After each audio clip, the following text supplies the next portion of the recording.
निर्णय घेतलेला आहे, त्याच्याबरोबर जीवन जगण्याचा निर्णय घेतलेला आहे, त्याची स्तुती धन्यवाद करण्याचा निर्णय घेतलेला आहे, त्याचं पवित्र शास्त्र वाचण्याचा निर्णय घेतलेला आहे, त्याच्या मंदिरात येण्याचा आम्ही निर्णय घेतलेला आहे, त्याच्या वचनाचं आज्ञाचं पालन करण्याचा जर आम्ही निर्णय घेतलेला आहे तर 2026 मध्ये पहिल्या आठवड्यामध्ये प्रभू येशू ख्रिस्त तुम्हाला आणि मला आशीर्वादित करत आहे. म्हणा आमेन.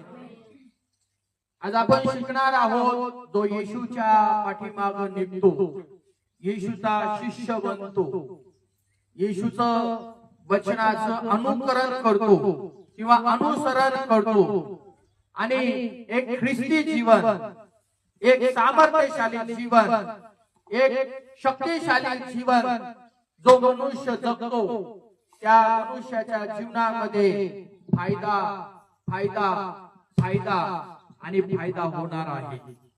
म्हणा आमेन.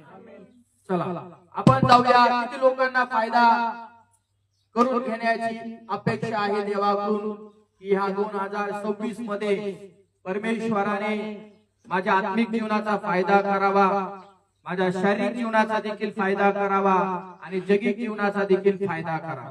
किती लोकांना वाटतंय? आपल्या हात स्वर्गाकडे करा आणि प्रभूसाठी जर तुम्हाला वाटत असेल देवानं तुम्हाला आणि मला तुमचा आणि माझा फायदा करावा तर त्याच्यासाठी जोरदार टाळ्या वाजवा. हालेलुया. आमेन. आपण देवाच्या वचनाकडे जाऊ आणि स्तोत्र संहितेचं पुस्तक याचा 48वा अध्यायाकडे आपण जाऊया. स्तोत्र संहितेचं पुस्तक याचा 48वा अध्याय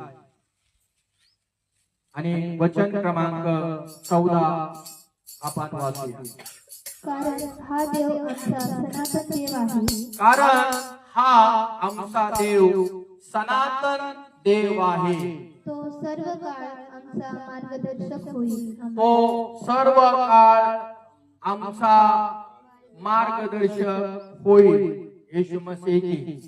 तर जगामध्ये तुम्ही आणि हा शब्द फार वेळेस ऐकतोय, सनातन धर्म, सनातन धर्म.